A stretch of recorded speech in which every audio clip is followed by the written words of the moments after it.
Take a chance on life. Take a chance on love. You just don't know. Was that ABBA? Yeah, it was.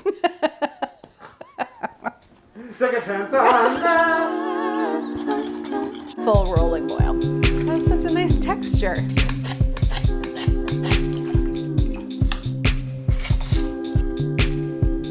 Greens be on the outside. Cheers.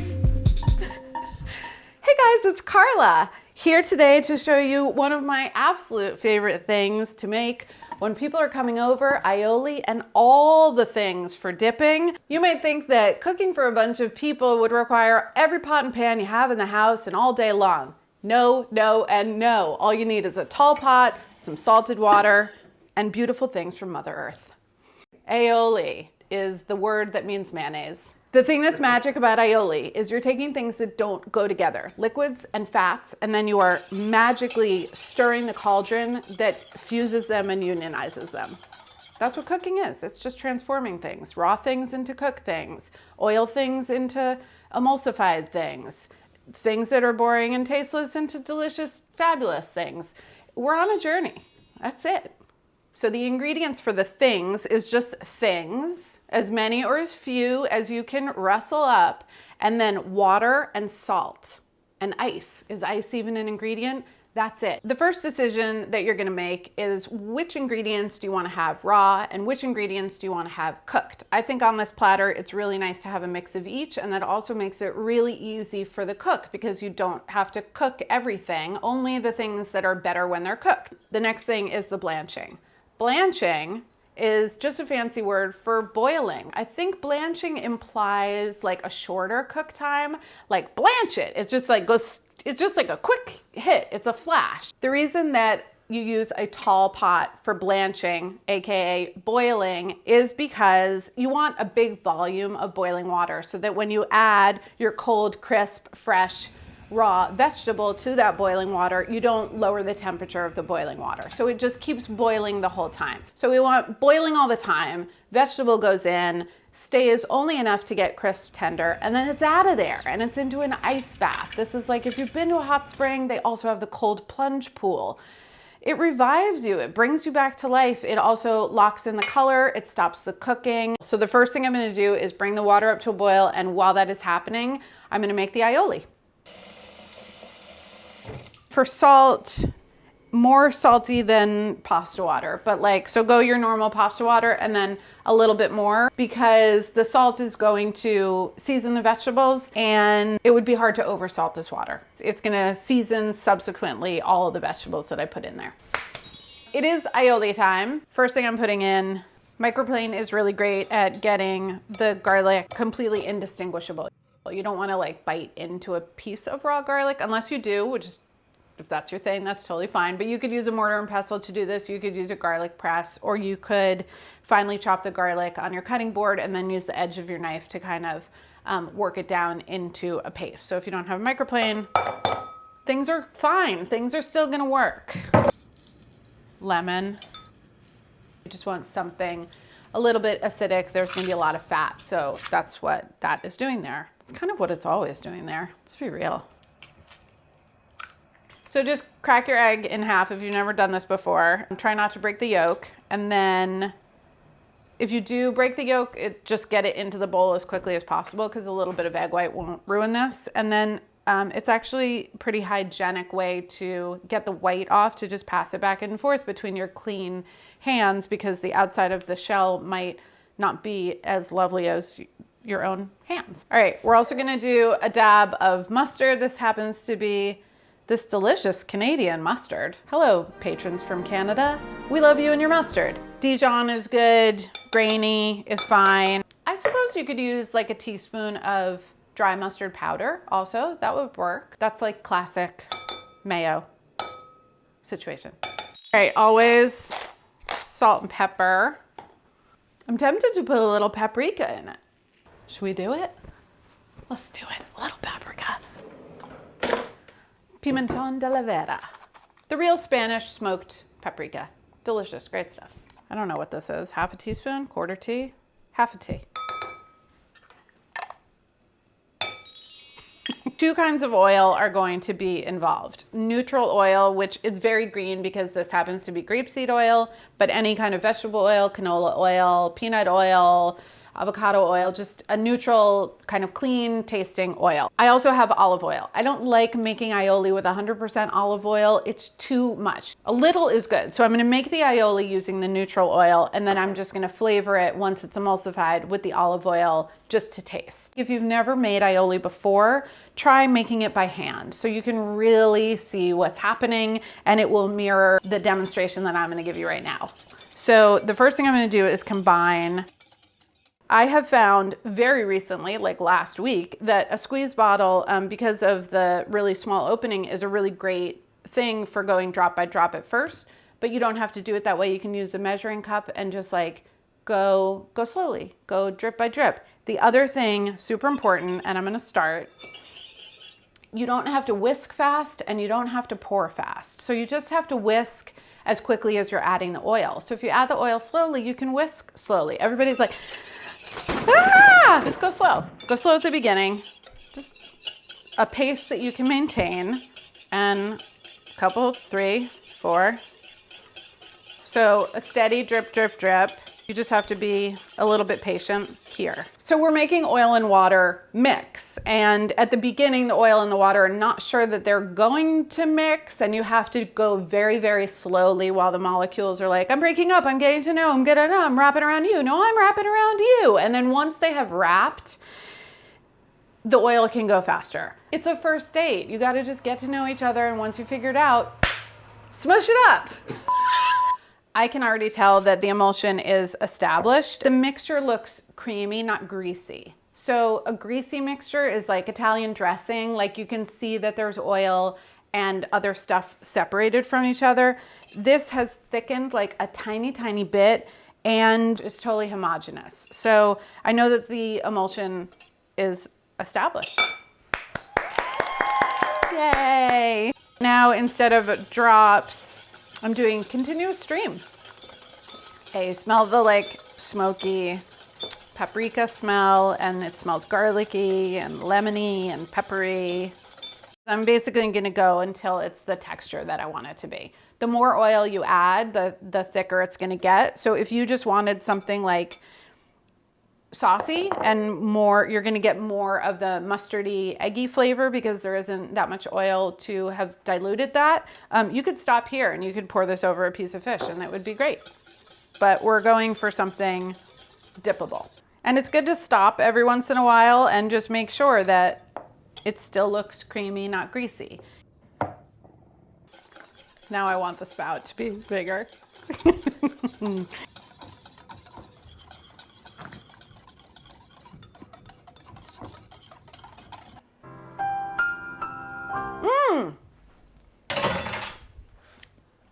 Little bit of olive oil. I'm gonna put a little more lemon juice also. You don't have to do the olive oil at all if you don't want to. I just like a little richness, little peppery.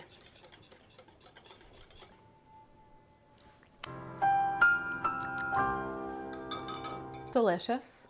I'm gonna put it in the fridge. The flavor is gonna change a bit. The garlic flavor will probably intensify, and taste it again before we serve it. I love the paprika. Who knew? Wow, this jar, huh? Oh, it's perfect. Okay, so now that the water is hot, the aioli is made, we're at the part where we decide who gets to be cooked and who gets to be raw. Some of these things could go either way. Not the potatoes, they're definitely getting cooked and I already scrubbed them. So these are fingerling potatoes. Any little potato that you have is a great choice. The green beans, I think, are just more delicious when they've been cooked a little bit. I'm just gonna snap off the stem end and I like to leave the little tail. So any kind of snap bean would work here. String bean, haricot vert, sugar snap pea, snow pea, and then all those delicious flat beans like the Romano bean. It's probably faster to just line them up and take their tops off, but I really like using the scissors. Let's do our asparagus.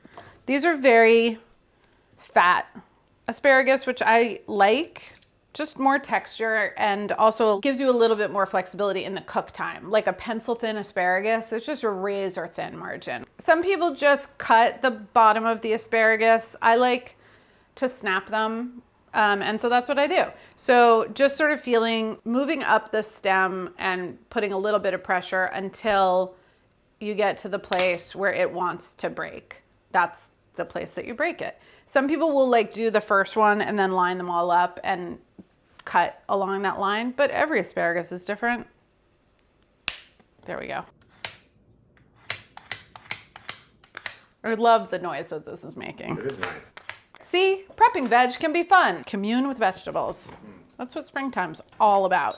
Carrots also could be raw, but this is just so crunchy. So the blanching on the carrot is gonna be just to like take the rawness off. Leave a little bit of the green top. It kind of hints at like this thing came out of the ground and like that freshness of it. But it also is a built-in handle. The really good food stylists also then take a paring knife. See how it's like a little brown? And they go around the whole top. So if that's the kind of food stylist you are. It does make them really pretty though.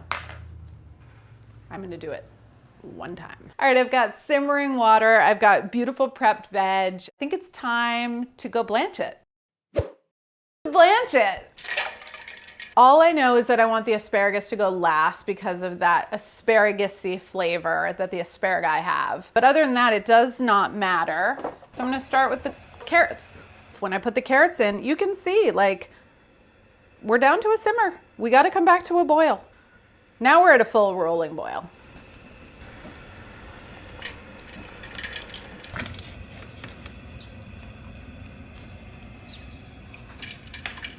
Eggs and potatoes are boiling away. And in the meantime, I'm just gonna move these guys over.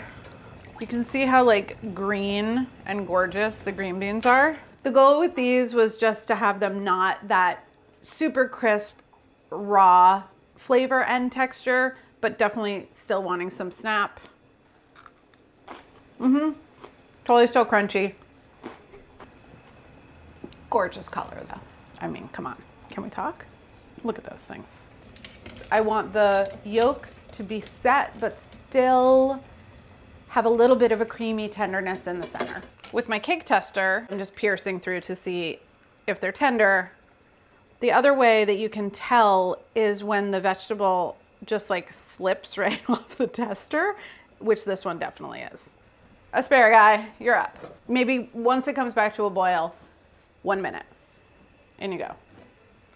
Okay. Everybody's done. Simmer down. Oh my God, is that where simmer down comes from? Oh my God, that's where that comes from. Simmer down. So if you, like me, ran out of ice and the water wasn't as cold by the last veg as it was at the beginning, just put cold water in it again. Our cold, blanched, ice bathed, beautiful cooked veg is in the fridge. It's chilling. Literally and figuratively. And I'm gonna move on to some raw veg prep while that stuff is cooling down. This also can be done in advance. I have cold water over here, which just has an amazing way of like perking veg back up. Like these radishes, which are beautiful, but we let them sit out while we were shooting a bit and they got a little bit floppy boppy. So they're just gonna go in some cold water and they will be fantastically revived. As are we all when plunged into freezing cold water. Watermelon radish, I need mandolin. They're so pretty on the inside. I feel like doing rounds. So the radishes are both radishes. Radishes, icicle radish, French radish, there's black radish, there's daikon is also a radish, watermelon radish. So all of the radishes, they're all good raw. Radish greens are delicious. I love them. A lot of people trim them off. I totally eat them. I think they're great. So radishes can have a little heat and a little pungency and a little like spice on them. So the soaking in the freezing cold water will also tame some of that sharpness as well. These are mini cucumbers. That's how they label them. Persian cucumbers is like what a mini cucumber in the supermarket is based on. There are so many beautiful varieties of cucumbers that come up in the spring. There's lemon cucumbers, there's like curly cucumbers, the long English hothouse cucumber. They're all so special and so delicious and so refreshing. The one cucumber that is terrible is the most ordinary one, the pole cucumber. And that's like the most cucumber that you're gonna find in the supermarket. They're dark green, they're waxy, they have giant seed pocket in the middle, the flesh is spongy, they're super bitter. They're the worst. I'm just gonna take off the stem end. This is called the roll cut. So you cut on an angle, and then you roll it, and you cut another angle, and you roll it again. You cut on an angle, roll it, and then roll it, and then you roll it, and then you roll it, and you get these cool funky shapes. Funky alley. But the ordinary cucumber spear is a great dipper. Kids love spears. When my kids were kids, you give them anything sharp and a dip, and they would eat it. Spear, dip, kid will eat. All right, fennel. My good friend fennel. People don't know how to cut up a fennel because they're funny. They're layered like an onion, but they're just a weird shape. I'm gonna notch out the core and then maybe some spears for this guy. I'm gonna cut the top off. He's a little dry. If you like black licorice, you're gonna love fennel. Ice water. A raw beet is actually delicious. A young, raw beet. And there's really pretty ones. There's yellow beets and there's Chioggia beets, which are like striped, kind of like the watermelon radish. Tiny white Tokyo turnip. They're tiny, they're white, they're so sweet, they're so crunchy, they're so good. They would be great with this. Okay, now I have a big, beautiful head of hydroponically grown lettuce, which means it's really not going to be very dirty. The other thing that I learned about these is that if you keep them on their root in the fridge, they last forever. So I'm just gonna separate. I might save the big leaves for salad. And let's just use like what you would like pick up. This is like a good size for picking up. It smells really good. It's like not quite spring here, but there's spring things and it brings a joy to my heart. Look at that guy. Such a cutie. All right, so fun. People aren't here yet. They're coming soon. My veg is cold. I'm gonna do it up. Going the lengthwise. So if you have a bunch of friends coming, I like to do a couple platters, put them down the center of the table, split the veg and the eggs and the things up between the two so everybody can kind of just reach into the center of the table and grab it. I'm gonna go along with these guys too. I mean, a potato dipped in aioli, if you've never had it, just doesn't get that much better. What's this technique? This is forest floor. Let it just fall. Wherever they go. That's how nature intended it.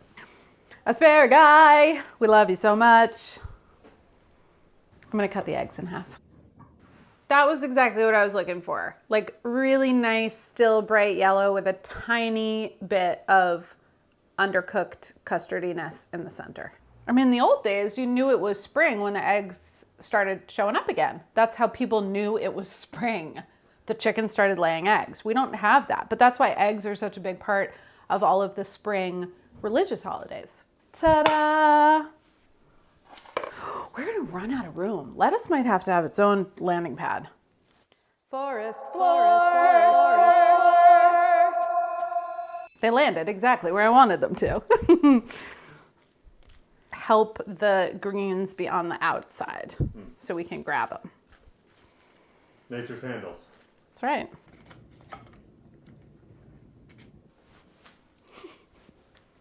Have you ever had so much fun? Ever?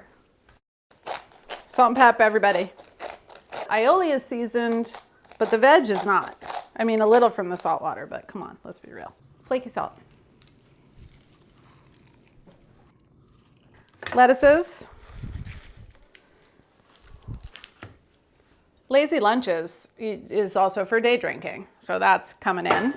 This is smoked steelhead trout from the state of New York. What's nice about the smoked fish is that it's very firm and it just flakes apart, so you can put it on a platter and people can just take little pieces. smoked salmon or some steamed salmon, or leave the fish out altogether. But it's another nice little protein that I didn't really have to do anything to. I didn't have to cook it. Somebody else cooked it. They did a great job. Again, I'm just like seasoning. I wouldn't do the lemon until right before you want to eat. Thank God we have that tall pot, huh? Look what it did for us. Bountifulness, simple, simplicity, nothing doing, gorgeous making. It's so special. Oh, another thing I could have put in the aioli, I just thought of it because I saw them in the fridge, some anchovy. That would be so great. You could even drape some anchovies around or put them out with the meal. People can do it whatever they want. Kind of like having things spread out along the table. I think it's nice to have multiple aioli bowls. You could even do individual bowls of aioli, kind of like individual bowls of butter with your lobster. Some nice Icelandic butter. Ooh. It was appealing to me, and it's green and yellow. It was like all these spring colors. This was my favorite job as a kid, doing the butter dish, softened butter. My mom would like cook a whole dinner. She would make her own baguette. She would make chocolate pudding. She would do all this stuff. And then the way that I helped was smashing the butter into the butter dishes. And I felt like I was doing something. That's what's funny. Surprise. Oh. Is that a warm, toasty baguette you've had in the freaking oven this whole time as a surprise? I'm super excited. I don't care that nobody's here. A little bit of fish, break some bread. Day drinking and lazy lunches is really one of my favorite meal periods. Cheers. Oh, it's gonna be great. I'm doing the potato first because it's so good.